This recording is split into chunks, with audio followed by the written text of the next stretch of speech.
students, in our previous class we learned about the subordinating conjunction. Today we are going to learn two more important subordinating conjunctions, although and even though. Although and even though. इससे पहले मैं इसको start करूं, आप इसकी हिंदी जान लें कि although and even though का मतलब होता क्या है। although का मतलब होता है यद्यपि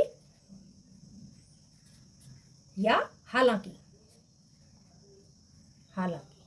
ठीक, या जबकि आप बोल सकते हो, जबकि इसका भी मतलब यही होता है, थोड़ा सा ही अंतर होता है, भले ही या जबकि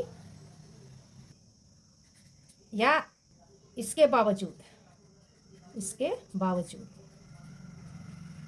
ठीक। इन टू वर्ड्स का मतलब सेम ही होता है। ये कैसे यूज होगा, चलिए हम करते हैं।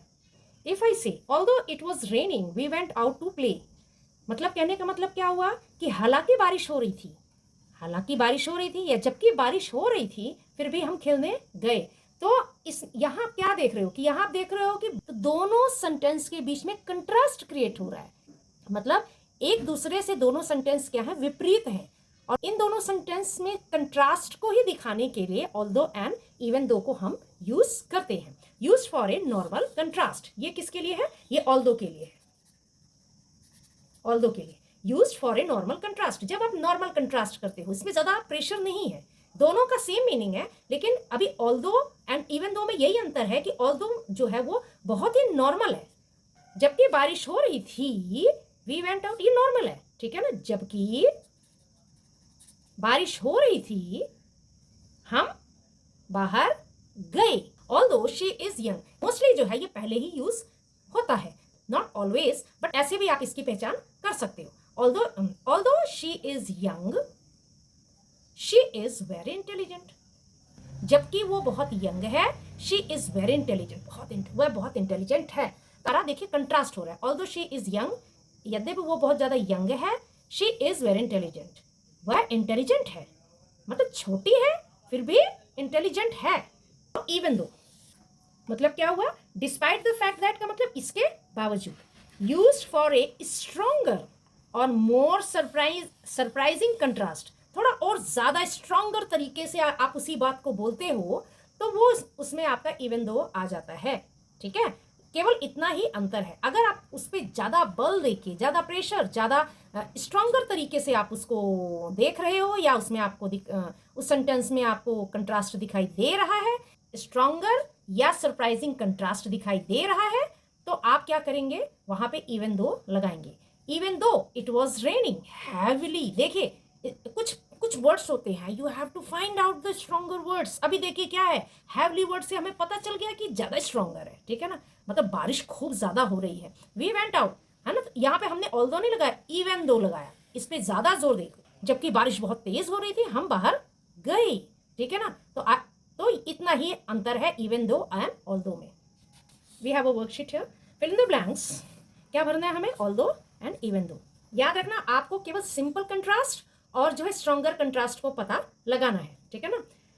Blank it was raining we went for a walk, ये तो इजी है, ऑल्दो, ठीक। जबकि बारिश हो रही थी हम वॉक पे गए। She passed the exam blank she was very nervous, although, वो बहुत ज्यादा नर्वस थी, वह पास हो गई, ठीक। Blank he is rich he lives a simple life, आप पता लगाए कि वो रिच है फिर भी सिंपल लाइफ क्रिएट कर रहा था, क्या आना चाहिए, ऑल्दो चूंकि रिच है तो उसको बहुत ज्यादा शान और शौकत से जीना, लग्जूरियस लाइफ उसको लीड करनी चाहिए। अभी क्या हो रहा है, सिंपल लाइफ। तो देखिए रिचनेस जो है उसकी क्या स्ट्रॉन्गर है, तो हम क्या लिखेंगे यहाँ पे, even though. Blank I had studied hard, देखिए हार्ड है ना, पता चल रहा है हमें, द टेस्ट वॉज डिफिकल्ट, तो क्या आएगा, even though. She smiled blank she was feeling sad, although, sorry बच्चों यहाँ पे मुझे इवन दो नहीं दो लिखना चाहिए था, ऑल्दो, यहाँ पे हमें ऑल्दो लिखना चाहिए, ठीक है, ये हमारा ऑल्दो आएगा। Although he is rich he lives a simple life, यहाँ ज्यादा स्ट्रॉन्गनेस हमें दिखाई नहीं दे रहा है तो हम ऑल्दो ही यहाँ पे फिल करेंगे। Next, join the sentences. Although, even though it was cold, we played outside. Now we have to join two clauses, two, a main clause, dependent clause. main को हम किससे, subordinating clause although या even though से fill करेंगे. तो हम यहाँ पे क्या लगा देंगे, it was cold, we played outside. Simple ही है, ज़्यादा स्ट्रॉन्गर तो नहीं है, तो हम although लगा के इसको लिखेंगे. although it was cold. अब ये आप फुल स्टॉप को ड्रॉप कर देंगे, हटा देंगे. यहाँ पे क्या लगाएंगे आप, कॉमा. ठीक है ना. we played outside. क्लियर हो गया. she is young, she is very talented, although she is young. यहां आप फुल स्टॉप को क्या करेंगे, ड्रॉप कर देंगे, इसकी जगह हम कॉमा लगाएंगे. she is very talented. clear. now next, he was sick, he went to work. यहां देखिए, अब अभी बीमार है तो काम पे जाने की तो जरूरत नहीं है.